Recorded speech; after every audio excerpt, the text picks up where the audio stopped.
అందరికీ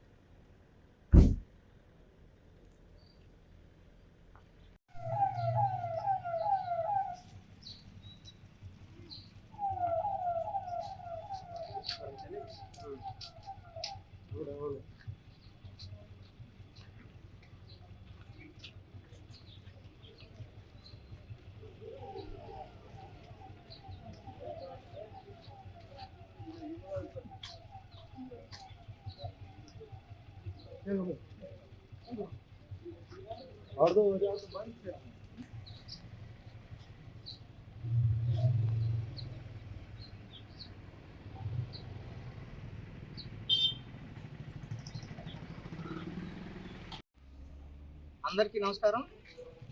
ఈరోజు ఉలవపాడు మండలంలో సాయుధ బలగాల కవాతు నిర్వహించడం జరుగుతుంది.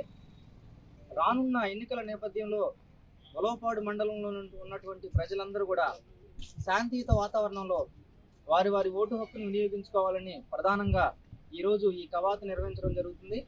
అదేవిధంగా మండలంలోని ప్రతి ఒక్కరూ కూడా ఎన్నికల నియమావళిని అనుసరించి ఎలాంటి ఉల్లంఘనలకు పాల్పడకుండా ప్రశాంతంగా ఈ ఎన్నికలు నిర్వహించుకోవాలని చెప్పేసి పోలీసు శాఖ తరఫున సూచిస్తూ ఉన్నాం. ఎవరైతే ఎన్నికల నియమావళిని ఉల్లంఘిస్తారో, శాంతి భద్రతలకు విఘాతం కలిగించేటువంటి చర్యలు చేస్తారో వారి మీద చట్టపరంగా కఠిన చర్యలు తీసుకోబడవని తెలియపరుస్తూ ఉన్నాం. ఈరోజు ఈ కవాతు ప్రధాన ఉద్దేశం ప్రజలందరూ కూడా వారి వారి ఓటు హక్కును స్వేచ్ఛగా సంపూర్ణంగా వినియోగించుకోవాలి. ఎలాంటి ఇబ్బందులు రాకుండా పోలీసు శాఖ తరఫున అన్ని ఏర్పాట్లు తీసుకున్నాం. అదేవిధంగా ఎవరైతే చట్టాలను అతిక్రమిస్తారో, ఎన్నికల నియమావళిని అతిక్రమిస్తారో వారి మీద కఠిన చర్యలు తీసుకోబడవని ఈ సందర్భంగా తెలియజేస్తా ఉన్నాం.